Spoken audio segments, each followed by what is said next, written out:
The late afternoon sun cast elongated shadows across the meticulously maintained lawns of the Hammond estate, as an army of caterers transformed the sprawling property.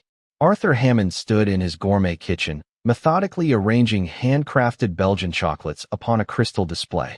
Each piece was positioned with surgical precision, a habit retained from his modest beginnings, which 2 decades of accumulated wealth had not erased. Mr. Hammond's executive chef, Marcel, approached with a sample plate. "I have modified the dessert menu as requested. The chocolate soufflé incorporates the single-origin Ecuadorian cacao that Emma discovered during her semester abroad." Arthur nodded approvingly as he sampled the delicate creation. "Perfect, Marcel.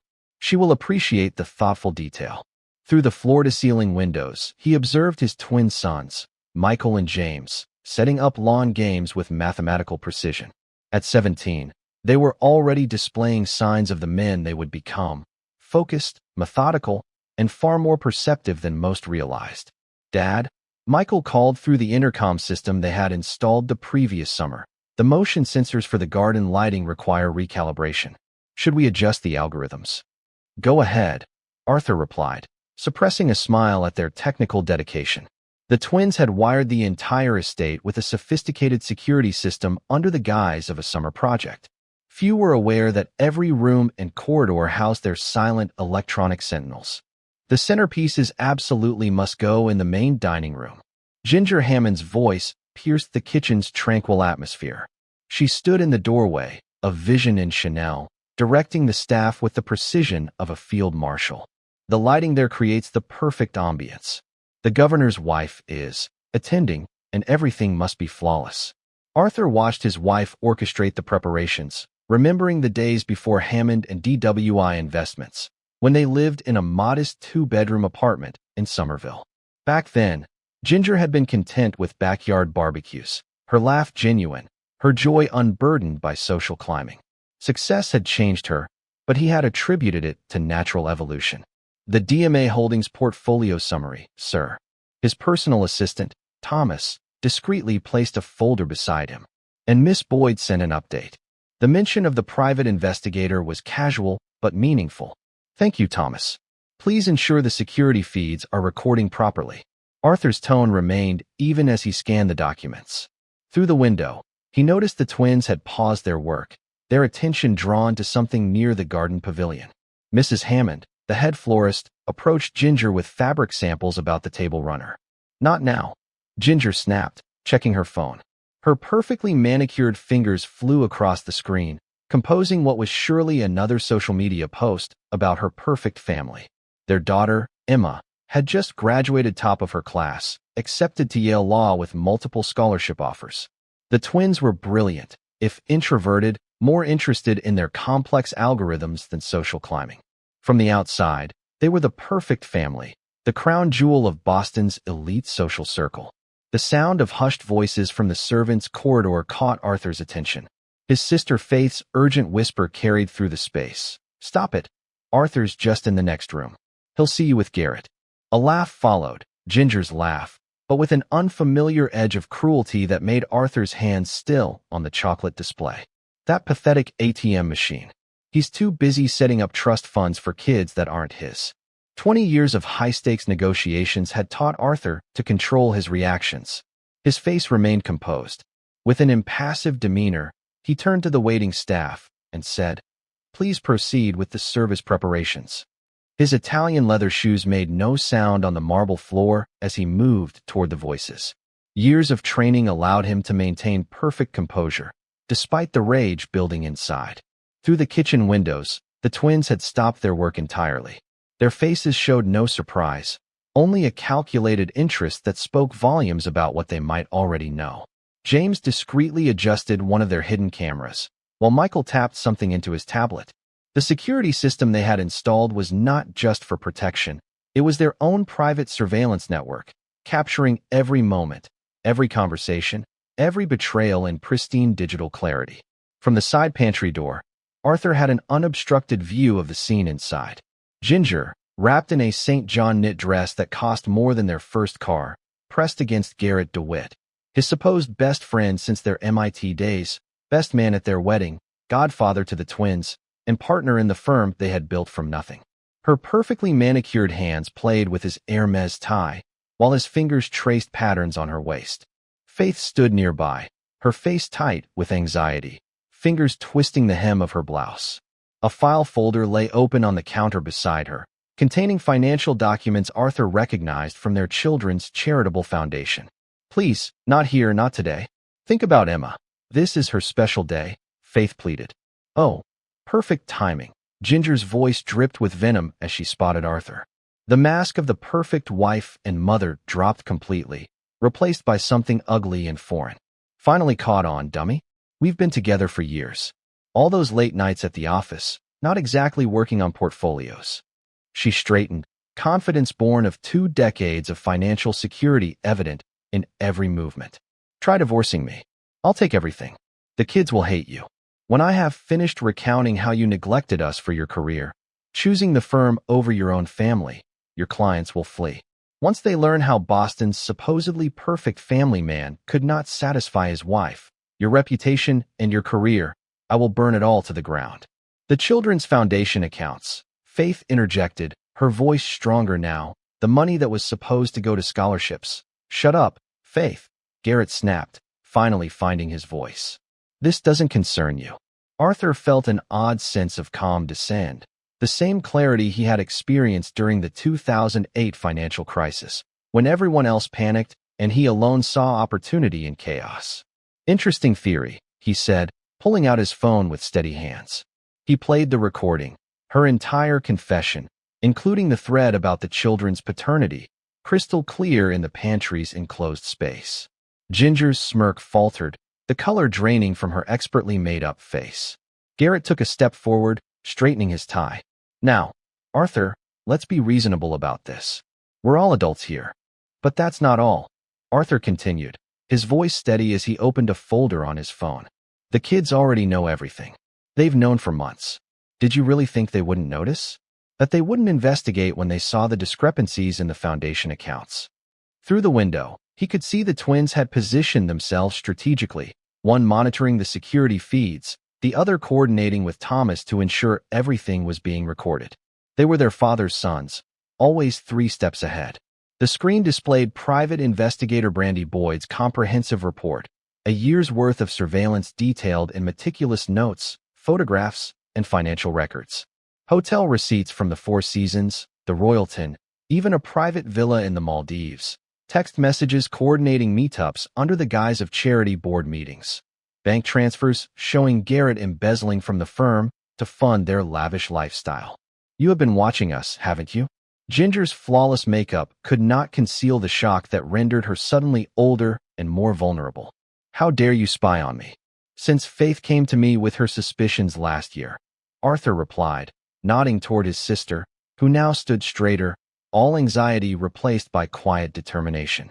She noticed small things, how Garrett's signature was appearing on documents he hadn't reviewed, how charitable donations were being redirected. The children, they figured it out themselves.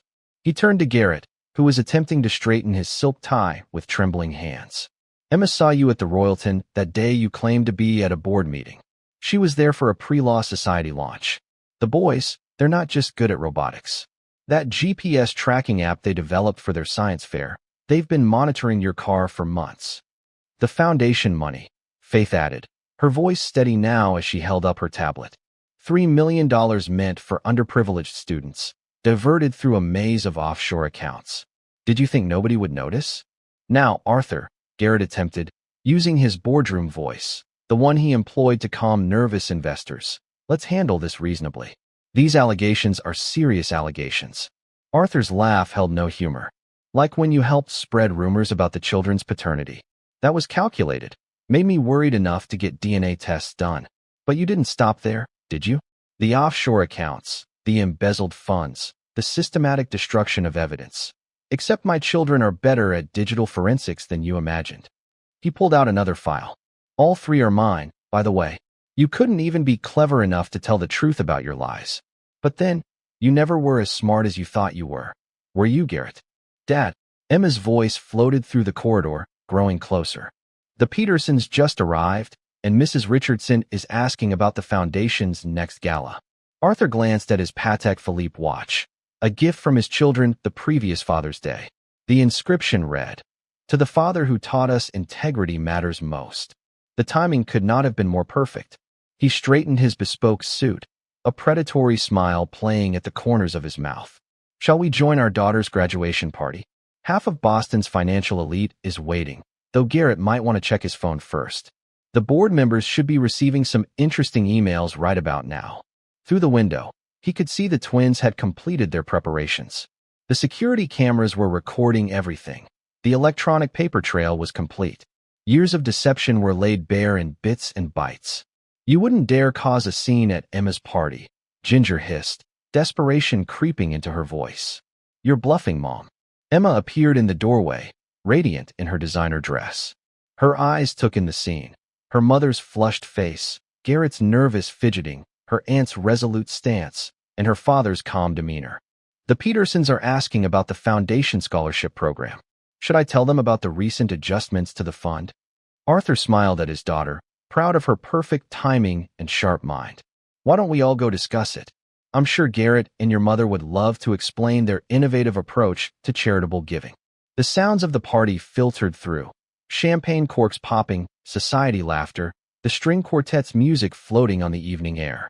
Boston's elite had gathered to celebrate Emma's graduation, unaware they were about to witness the systematic dismantling of a carefully constructed fraud.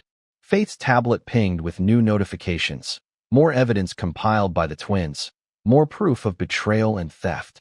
The house's hidden cameras recorded everything, building an irrefutable case with every passing second. "Dad." Emma's voice carried through the hallway with calculated precision. "The Petersons have just arrived, and Mrs. Richardson is inquiring about the Foundation's next gala." She stood in the doorway of the pantry, wearing a midnight blue Carolina Herrera dress that projected both sophistication and authority. Her Yale Law acceptance letter had arrived with perfect timing, just as Arthur's plans were set in motion. Arthur checked his Patek Philippe watch, the Father's Day gift inscribed with words that now seemed prophetic. The time read 6:45 p.m., the moment when Boston's elite would be most attentive, their social radar fine-tuned to any hint of scandal. Perfect timing. "Shall we greet our guests?" "You can't expose this," Ginger hissed, her manicured fingers digging into his sleeve like talons. The desperation in her eyes betrayed the first cracks in her perfect facade. "Think of our reputation. Our reputation." Arthur gently removed her hand, his touch containing neither warmth nor malice. "No, Ginger. You stopped being part of our anything when you and Garrett started embezzling from children's charities." Thomas, Arthur's personal assistant of 15 years, materialized silently at his elbow. "Sir, Mrs. Peterson mentioned the Wellington Academy Scholarship Program. Apparently, her niece was among those affected by the recent funding irregularities." "How unfortunate," Arthur replied, his voice carrying just enough for the nearby staff to hear.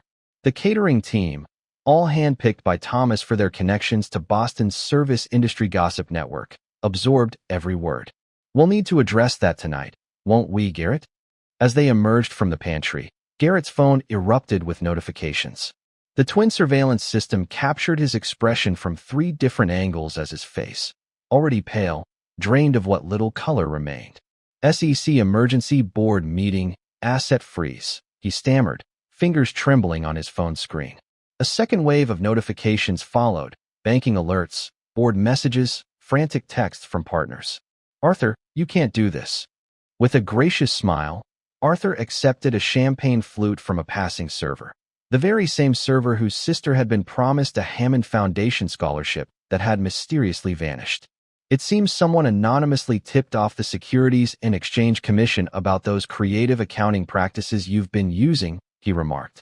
"They're particularly interested in the offshore accounts where our clients' money ended up."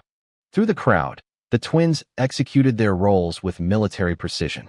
Michael stood beside Jennifer Chun, the Morgan Stanley executive who had entrusted Garrett with her firm's largest accounts. His tablet, as if by accident, displayed transaction records that made her eyes narrow dangerously. Meanwhile, James engaged Robert Sullivan from Goldman Sachs. Their conversation about robotics seamlessly wove in mentions of their new financial tracking algorithm. Faith approached with Margaret Bullock, the Foundation's chairwoman, whose reputation for ruthless charity oversight had ended careers. The older woman's pearls gleamed like armor as she surveyed the scene. Arthur. Faith's voice carried just the right note of concern. Margaret was just asking about the audit results, particularly regarding the discrepancies in the scholarship funding. Audrey Ginger's perfectly manicured nails dug into her crystal glass. A hairline crack appeared in the stem. Yes, dear. Arthur's voice reached the society columnist from the Boston Globe, who had been strategically positioned by Thomas moments before. The emergency audit I ordered when we discovered irregularities in the Children's Foundation accounts. Margaret, would you like to discuss the findings now? Immediately, murmurs began to spread through Boston's elite like wildfire. Judge Harrison, whose granddaughter's scholarship had vanished, leaned in to whisper to his wife. Catherine Winthrop, head of 3 major charity boards, pursed her lips in disapproval. Every reaction was noted, each whisper recorded by the sophisticated surveillance system the boys had installed throughout the mansion. I believe, Margaret's voice cut through the growing tension like a blade. We should discuss the unauthorized transfers from the underprivileged students' fund, the ones marked as administrative expenses but traced to a villa in the Maldives. The party transformed into a master class in sophisticated destruction. Emma took her position at the podium, her Yale acceptance letter framed perfectly behind her, along with her achievements: valedictorian, National Merit Scholar, and, most tellingly, founder of a student-run ethics committee that had recently investigated financial mismanagement in educational charities. Success isn't about appearances, she began, her voice clear and strong. It's about integrity, about choosing right over easy. Her eyes found Arthur in the crowd. Thank you, Dad, for teaching me that truth matters more than fortune. When I discovered certain discrepancies in our foundation scholarship program, you showed me the importance of accountability. The twins worked the room with surgical precision. Michael approached Dorothy Chun, Morgan Stanley's head of compliance, his tablet displaying damning financial records with seemingly accidental precision.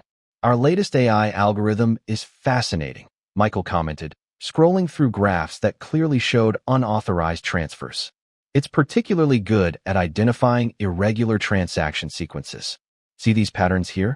The system flagged them as potential fraud indicators. James, meanwhile, had cornered William Pierce, Goldman Sachs risk management director. The blockchain verification system we developed, he explained, showing a complex network of transactions on his phone. It's interesting how it flags certain behavioral patterns, like these transfers from the Children's Foundation to offshore accounts. The AI assigns them a 99.8% probability of fraudulent intent. Look, Michael murmured to his brother as they passed near the bar, checking their synchronized tablets. Morgan Stanley's compliance department just initiated emergency protocols. The algorithm predicted this exact timing. Goldman's next. James replied while monitoring the real-time feed. 3, 2, 1, on cue. Pierce's phone just buzzed. His face darkened as he read the message, eyes darting between Garrett and Arthur before he began making urgent calls. Garrett, sweat now visible through his custom-made shirt, cornered Arthur by the bar. We can fix this, he pleaded, his boardroom confidence evaporating like cheap cologne. I'll return everything, sign over my shares, your shares. Arthur raised an eyebrow, taking a measured sip of his 30-year-old scotch. Check your contracts. Morality clause. The board voted 10 minutes ago. You're out, Garrett, though I'm sure the SEC will be interested in your creative approach to client fund management. Ginger, increasingly desperate, fluttered from group to group, but doors kept closing. Silent phone calls, turned backs, 20 years of carefully cultivated relationships crumbling in real time. Her attempt to approach Barbara Whitman, chair of the hospital board, was met with a cutting. Oh dear, I believe my husband needs me, leaving Ginger standing alone with her untouched champagne. Mrs. Hammond Thomas approached with perfect timing, carrying a silver tray with an envelope. A delivery requiring your signature. The envelope was thick, cream-colored legal paper from Francine Foster's firm, Boston's most ruthless divorce attorney, known for representing wronged spouses of the city's elite. The gold embossing caught the light as Ginger's trembling fingers broke the seal. Inside lay divorce papers meticulously prepared, along with restraining orders and evidence of financial malfeasance. Each document had been carefully crafted to maximize both legal and social damage. "You can't do this," Ginger whispered, mascara starting to smear as she scanned the documents. "I will contest these documents. I am aware of certain matters concerning you," Arthur remarked, his tone remaining casual as Margaret Bullock and 3 other members of the charity board moved within earshot. "The affairs that never occurred, the falsehoods about paternity you disseminated, or perhaps your imaginative approach to charitable contributions." Faith stepped forward, her tablet revealing a damning array of evidence. Bank statements materialized on the screen, illustrating an intricate network of deceit. Charitable donations rerouted to personal accounts, foundation funds utilized for extravagant rendezvous, all traceable to Ginger and Garrett. "The Margaret Whitman Scholarship Fund," Faith announced, her voice raised sufficiently for nearby guests to hear. 6 worthy students were deprived of their opportunity for higher education so that you could indulge in a week-long retreat in the Maldives. The Roberts family grant, intended for medical research, was diverted to finance shopping excursions at Bergdorf's. The twins approached, their phones documenting every moment. "Mom," Michael stated icily, his voice bearing the same methodical precision he applied to his robotics endeavors, "your Bentley is being repossessed. There is an issue regarding its acquisition with misappropriated funds. And the country club contacted us," James added, consulting his tablet. "They are reassessing your membership. It appears that charity fraud breaches their code of ethics. The board convenes tomorrow morning to deliberate on your prompt dismissal." Emma joined them, her acceptance to Yale Law School lending authority to her words. "The scholarship committee at Wellington Academy is especially curious about how their endowment was redirected.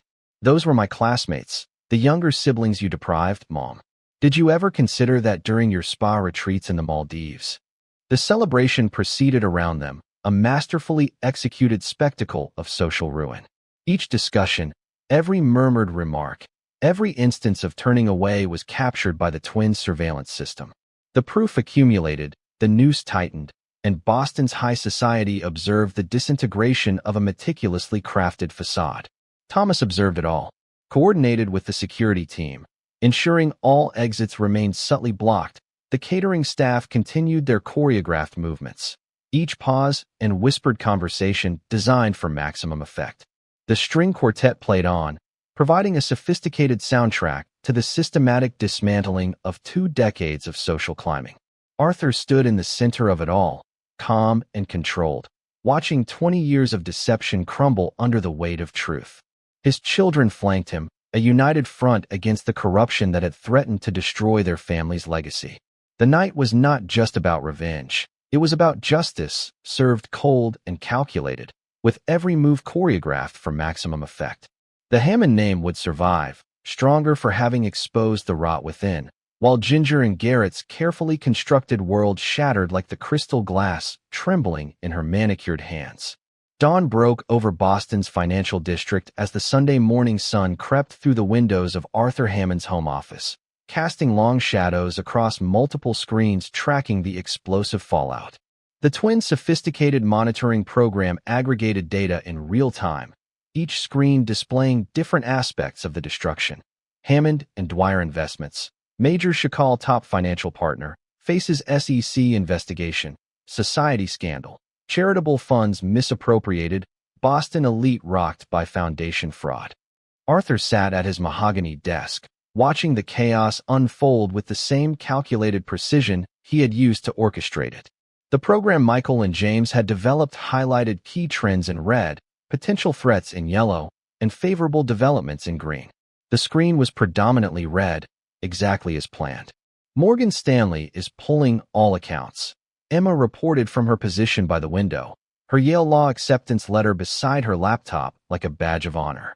Their compliance department issued an emergency protocol at 6 a.m. Goldman Sachs has just released a statement, distancing themselves from Garrett. Listen to this. In light of recent revelations, Goldman Sachs has terminated all relationships with Mr. Dwyer and related entities, pending federal investigation. Thomas entered with the morning's intelligence briefing, his efficiency demonstrating why Arthur had hired him 15 years ago. "Sir, Mrs. Hammond made 6 attempts to access the main accounts between 5:47 a.m. and 6:15 a.m. The system blocked each attempt as programmed. Her credit cards were declined at the Four Seasons, where she fled last night rather dramatically, according to staff reports. The hotel manager called personally. Faith added, reviewing data on her tablet. Richard's daughter, Sophie, the one who received one of your genuine scholarships to Harvard, is working the front desk. She personally delivered the request for Mrs. Hammond to vacate the premises. Apparently, Ginger tried to claim the room charges were foundation expenses. Mom's calling again, Michael announced from his monitoring station, not bothering to hide his disgust. Third attempt in the past hour. James pulled up the call log on the main screen. Pattern analysis shows a shift in strategy. First wave, hysterical crying. Second wave, threats about revealing family secrets. Now this. Michael displayed the text message. She's offering to tell her side to the Boston Globe, claiming she has evidence of financial misconduct on your part, Dad. Something about irregular transfers from 2018. Arthur smiled, his expression holding the same cold satisfaction he had shown during the 2008 financial crisis, when his predictions proved correct. Right on schedule. Faith, his sister, activated the next phase with a single keystroke. Seconds later, Ginger's phone received the injunction, a comprehensive legal document detailing how any public statements would trigger immediate criminal charges for charity fraud. The document included an itemized list of every misappropriated dollar, every instance of financial misconduct. A fraudulent transfer was executed, with copies dispatched simultaneously to the district attorney's office and her legal team. The district attorney's office confirms they are prepared to proceed. Faith reported that Judge Harrison is personally overseeing the case. His granddaughter, Sarah, was intended to be a recipient of one of the diverted scholarships, which serves as his motivation. Emma moved to stand beside her father, her expression mirroring the same steely determination. The foundation board is scheduled to convene tomorrow at 9 a.m. Margaret Bulick has prepared a statement that will effectively terminate Mom's social career. I have the draft here. It is quite thorough in its condemnation. The algorithm predicts complete social isolation within 72 hours, James announced, studying the data streams. Financial ruin will be complete in 48 hours. All attempts to access emergency funds have been blocked. Even her mother's credit cards are being declined now. Apparently, grandmother is not pleased about having her accounts used for urgent spa treatments.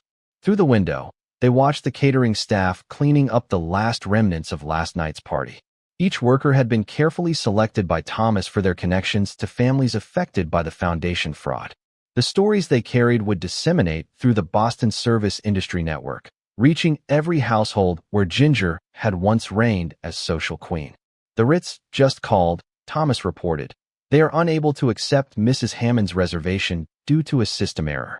The same error appears to be affecting every luxury hotel in New England. Monday morning arrived with brutal efficiency. Arthur walked into Hammond and Dwyer Investments, soon to be just Hammond Investments, his measured steps echoing through the unusually quiet lobby.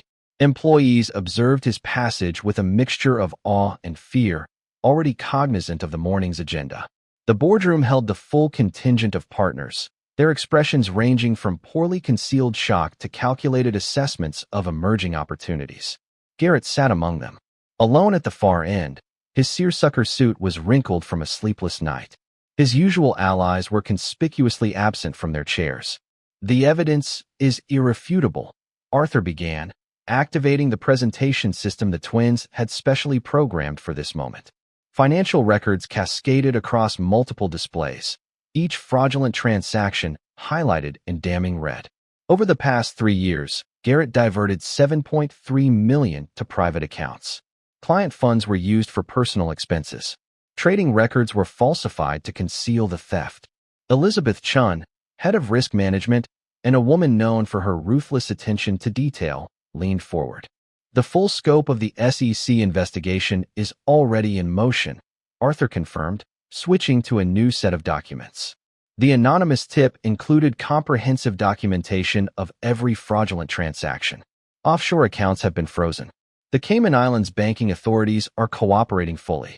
Apparently, they don't appreciate their banking system being used to defraud children's charities. Garrett, desperation evident in every movement, launched into his last desperate gambit. Arthur's lying. His voice cracked with barely controlled panic. Jinger and we have proof he's been manipulating client accounts for years. The foundation transfers, he authorized them. He did. Interesting theory. Arthur's voice remained calm as he projected a new set of emails onto the screen. Years of correspondence between Garrett and Jinger filled the display, detailing their embezzlement plans and their manipulation of both clients and family. Your secretary, Casey Reed, provided these, along with a rather detailed account of how you used stolen foundation money to buy her silence. But I gave her the money. You used to buy her loyalty came from the Children's Foundation. Arthur cut in, his voice carrying just enough volume to reach the recording devices he knew were active. Her nephew lost his college scholarship because of your fraud. She has been cooperating with investigators since the day she discovered the source of her bonuses. The board's vote was unanimous, executed with the same ruthless efficiency that had built the firm's reputation. Security waited outside not to escort Garrett out, but to ensure he cleared his office under supervision.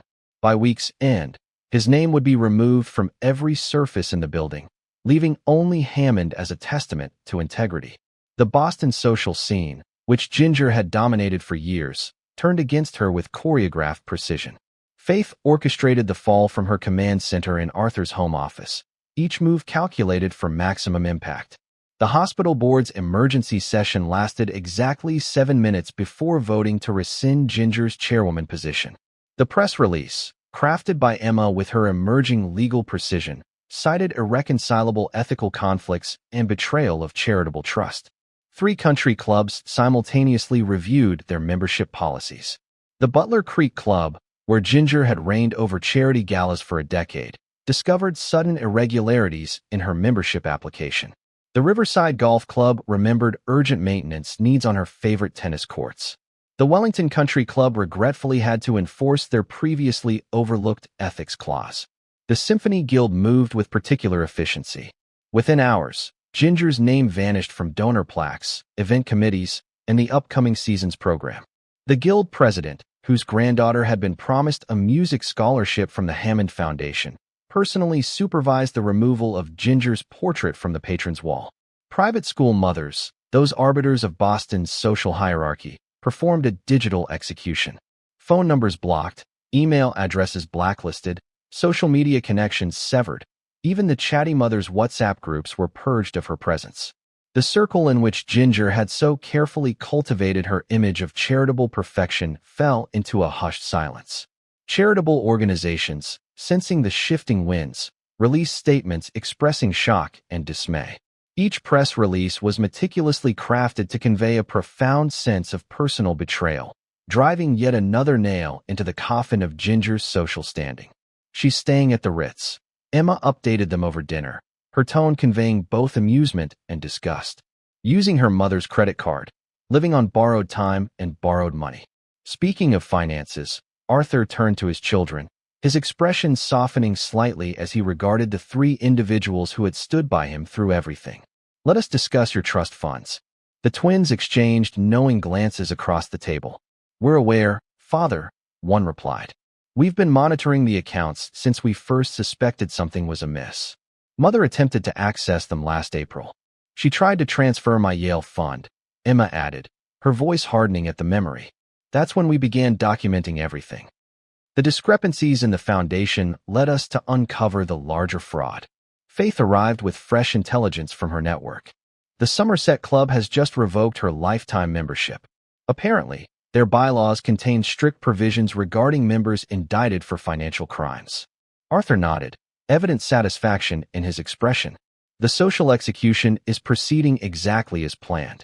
Each element is falling into place with the precision of a masterfully played chess game.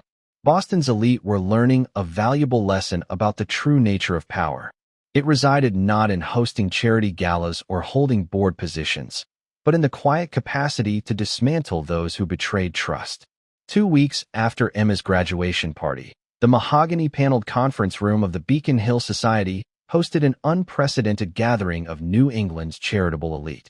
Arthur Hammond stood before the assembled foundation heads, his presence commanding the same attention that had built his financial empire. "Ladies and gentlemen," he began, his voice filling the solemn chamber. As the presentation system began to activate, the twins had prepared the evidence. "What you are about to witness represents 3 years of systematic theft from our community's most vulnerable members." The screen displayed a complex web of transactions, with each fraudulent transfer highlighted in accusatory red. Margaret Bulick, now heading the investigation committee, rose from her seat. "The audit of the Hammond Foundation has revealed disturbing patterns of misappropriation. Mr. Hammond has provided comprehensive documentation tracking every dollar."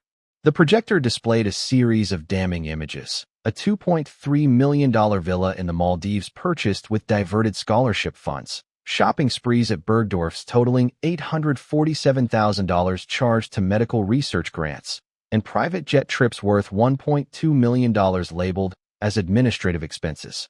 Here, Arthur indicated a particular transaction chain. "You'll see how they diverted funds meant for the Wellington Academy's underprivileged student program. 12 students lost their educational opportunities so my wife could maintain her social status." Judge Harrison, whose granddaughter Sarah had been among those affected, leaned forward. "The criminal implications?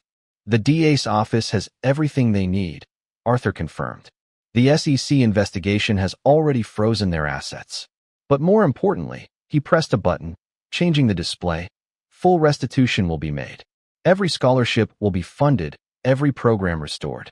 I've established a separate trust with $50 million to ensure no student loses their educational opportunity because of this betrayal." Meanwhile, in her suite at the Ritz-Carlton, Ginger made her final desperate move. Her literary agent, Daniel Foster, the only person still taking her calls, had arranged a deal with Beacon Press. The real Hammond story, a tale of betrayal, promised to expose the truth behind Boston's perfect family. "The advance is substantial," Foster assured her over the phone. "We can position this as the definitive insider account of the scandal, as a story of female empowerment and breaking free." A knock at the door interrupted him. A courier delivered a thick envelope to Ginger's room. Inside, highlighted in the divorce paperwork she had signed without reading, was Clause 247B, exclusive rights to the family story, including any purported exposé, memoirs, or personal accounts, belonged to Arthur Hammond in perpetuity. Her call to Foster went straight to voicemail. Within hours, Beacon Press issued a terse statement canceling the book project due to unforeseen legal complications. Across town, in the federal courthouse's interrogation room, Garrett faced his own moment of truth. Federal prosecutor Janie Rowe spread evidence across the table, each document another nail in his legal coffin. "I'll testify against Ginger," he pleaded, his Hermes tie now permanently askew. "It was all her idea. She orchestrated everything. I can prove she was the mastermind." Rowe, whose sister had lost her scholarship to medical school due to similar fraud and subsequently took her own life, smiled with predatory satisfaction. "These emails suggest otherwise." She laid out a series of damning correspondences. "But please, tell us more about the Cayman accounts, particularly the ones hidden under your godchild's names." 1 year later, the Hammond estate had undergone a transformation that mirrored the family's evolution. The sprawling property, once a showcase of social pretension, now served a higher purpose. Emma, having finished her first year at Yale Law with honors and already making waves in charitable oversight law, stood in what had once been Ginger's pride and joy, the Rose Garden, where prize-winning hybrid teas had once bloomed for society photographers.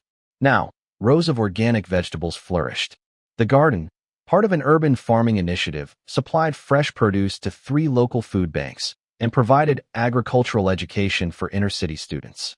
Michael and James, fresh from winning the National Robotics Competition Championship, oversaw the installation of their latest innovation, a solar-powered automated irrigation system, controlled by the same blockchain technology that now protected charitable foundations nationwide.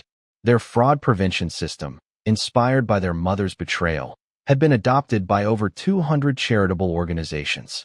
The tracking system detected another attempt. Michael reported, checking his tablet. Mom tried to contact the Symphony Guild through a fake donor account. James nodded, adjusting a solar panel. The algorithm flagged her writing pattern within seconds. All her known linguistic markers are in the database now. Dad, Emma called from the garden's entrance. There's something you need to see. She carried a dusty photo album discovered during the attic's conversion into a hydroponic growing space. Inside was a photograph from their early days. Arthur and Ginger in their modest Somerville apartment, genuine smiles unmarred by social ambition. She chose appearance over substance, Arthur observed, studying the image without regret. Flash over foundation. The same mistake Garrett made at the firm. The twins joined them, carrying blueprints for their latest project, an expansion of their blockchain system designed to create an interlocking network of protected charitable organizations. Some people, Arthur told his children, looking at each with well-earned pride, spend so much time pretending to be perfect, they forget how to be real. But you three, you chose truth. That's worth more than any trust fund. Outside, Boston's elite gathered for the annual charity gala, but with a fundamental difference. Every donation was tracked through the twins' blockchain system, each dollar accounted for with transparent precision. The Hammond name had emerged stronger, now synonymous with both wealth and integrity. Faith appeared with her tablet, checking the foundation's latest metrics. The new scholarship program helped 37 students this semester alone, she announced, her voice carrying the quiet satisfaction of meaningful achievement. Students, this semester alone, Judge Harrison's granddaughter, Sarah, is graduating from medical school next month. She is planning to open a clinic in an underserved community. Thomas approached with his usual efficiency. Sir, Mrs. Hammond attempted to access the property through the service entrance. Security intercepted her. She was rather insistent about seeing the children. Her mother finally cut off her credit cards, Emma added, checking her phone. The Ritz asked her to leave this morning. She has moved to a small apartment in Connecticut, paid for by her sister. In that Connecticut apartment, Ginger watched her old life play out on social media. Each post served as a reminder of what she had lost. The Hammond Foundation's latest gala filled her feed. Faces she once called friends, charities she once chaired, a life destroyed not by her husband's revenge, but by her own choices. Her attempt to comment on the Foundation's posts was met with immediate blocking. The twins' algorithm, designed to protect against financial fraud, now served equally well as a social firewall, ensuring she could never again penetrate the world she had betrayed. The evening's charity gala showcased the new Hammond legacy, where Ginger had once held court, dispensing social approval like a queen. Now stood a united family dedicated to genuine charitable work. The twins demonstrated their blockchain system to impress donors, while Emma discussed legal protections for charitable foundations with a group of corporate lawyers. Arthur watched his children with satisfaction. They had not merely survived Ginger's betrayal. They had transformed it into something powerful, something meaningful. The Hammond name would be remembered not for scandal, but for the positive change that rose from its ashes. The final documents from Garrett's trial arrived that morning. He had received 15 years for fraud, with no possibility of early release. His desperate attempts to blame Ginger had only succeeded in further incriminating himself. Strengthening the case against both of them, the Hammond estate buzzed with a new energy, focused not on maintaining appearances, but on creating real change. The perfect facade had been replaced by genuine purpose, and Boston's elite had learned a valuable lesson. True power lies not in social status or wealth, but in the integrity with which one wields it. In his private moments, Arthur never regretted his decisions. The systematic destruction of his wife's social empire had not been about revenge. It had been about justice, about protecting the vulnerable from those who would exploit them for social gain. The fact that justice had aligned so perfectly with revenge was simply an added satisfaction. Epilogue. A decade of consequences. 10 years had passed since the night Boston's perfect family facade crumbled. The Hammond estate, once a showcase of social pretension, had evolved into something far more meaningful. The urban farming project that replaced Ginger's rose garden now supplied fresh produce to 12 food banks across New England. Its success served as a constant reminder of the difference between appearance and substance. In a small assisted living facility in Connecticut, Ginger Hammond, now using her maiden name, Wilson, lived on a modest allowance from her increasingly distant family, after multiple failed attempts to reinvent herself. Her efforts to rebuild her social status in smaller communities had all failed, each one thwarted by the twins' ever-evolving algorithm, which tracked and flagged her activities across social and financial networks. Her last desperate play had come 5 years ago, when she tried to approach Sarah Harrison, Judge Harrison's granddaughter and one of the students originally defrauded by the foundation scandal. Sarah, now a successful surgeon running 3 clinics in underserved communities, had walked past without acknowledgement, her own foundation's work a testament to what could be achieved when privilege served purpose. Rather than mere pretense, Garrett Dwyer's fall had been even more dramatic. 8 years into his 15-year sentence at a federal correctional facility, he had lost his final appeal. The evidence provided by his former secretary, Casey Reed, had proven insurmountable. His attempts to trade information for leniency had backfired spectacularly, with each revelation only serving to uncover more of his own crimes. His ex-wife had remarried. Their children had changed their last names, and the Dwyer family, once prominent in Boston's financial circles, had relocated to California, leaving behind all associations with their disgraced patriarch. Lawsuits from his former clients had stripped away what little remained of his personal fortune. The Hammond legacy. Arthur Hammond, now approaching 70 but showing no signs of slowing down, had transformed Hammond Investments into the country's leading authority on ethical finance. The firm's reputation for integrity, born from the ashes of betrayal, attracted clients who valued principles as much as profits. Emma, having graduated from Yale Law with highest honors, now headed the firm's legal department while simultaneously running the Hammond Foundation's expanded scholarship program. Her work in charitable oversight law had led to the passage of the Hammond Act, requiring blockchain-based transparency for all nonprofit organizations. The twins, Michael and James, had turned their high school robotics project into something revolutionary. Their blockchain system, originally designed to catch their mother's fraud, had evolved into the industry standard for financial oversight. Technical journals referred to it as the Hammond Protocol, and its implementation was mandatory for any organization dealing with charitable funds. Faith, whose quiet observation had first uncovered the betrayal, now served as the foundation's executive director. Under her guidance, the scholarship program had grown exponentially, supporting over 500 students annually. Each recipient was personally vetted, their stories known, and their progress monitored, a direct response to the impersonal fraud that had once threatened the program. Thomas remained the soul of efficiency, managing both the estate and its expanding charitable operations. The security system he oversaw had grown more sophisticated, though Ginger's attempts at contact had dwindled to annual Christmas cards that were promptly shredded. The ripple effect, the broader impact of the Hammond scandal, had reshaped Boston's charitable landscape. The old system of social climbing through charitable board positions had been replaced by strict oversight and genuine commitment to causes. The twins' blockchain technology made financial transparency non-negotiable. Margaret Bulick, before her retirement, had used the Hammond case to revolutionize charitable governance across New England. Her successor, ironically, was Casey Reed, Garrett's former secretary, whose testimony had helped bring down the fraud. Her intimate knowledge of how charitable fraud operated made her uniquely qualified to prevent it. The Ritz-Carlton, where Ginger had spent her last days of social relevance, now hosted the annual Hammond Foundation Scholarship Awards. Each year, Sarah Harrison delivered the keynote address. Her story of lost and restored opportunity served as both warning and inspiration. Judge Harrison, though retired from the bench, still attended every ceremony. His granddaughter's success, and the success of hundreds of students like her, had transformed a personal betrayal into a powerful force for change.